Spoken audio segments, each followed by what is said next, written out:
definitely. Well, the thing with that right on red, it was about to be signed into law, and Bloomberg said, "Don't worry, we'll give Staten Island all the signs they need for the right on red."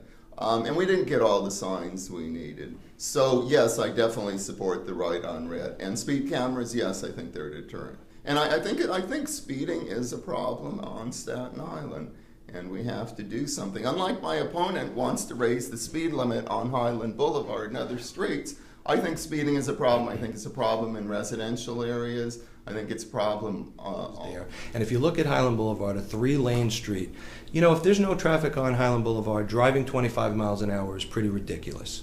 And I'm not afraid to say that, you know, our streets are there for us to get from point A to point B as quickly and as efficiently, as safely as possible. Right on red, it's worked in so many different places. We've all encountered that in New Jersey and upstate New York and other places out on Long Island. I think the people of Staten Island are smart enough to be able to avail themselves of the efficiency.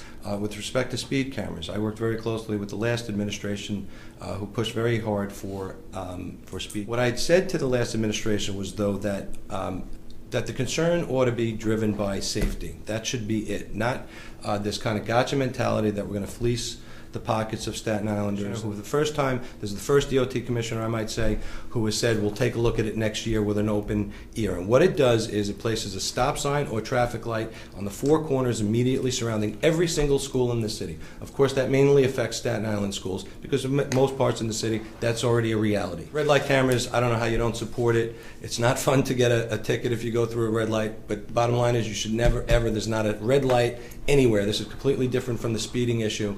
We've got to make sure that people honor those red light signals because otherwise every person that goes through a red light is really putting other people's lives. Now, what I was really going to talk about is doing some sort of light rail on the West Shore. I think that's very important. I think it's needed for business. I think it's needed for the advancement of Staten Island. We have intersection improvements across the island.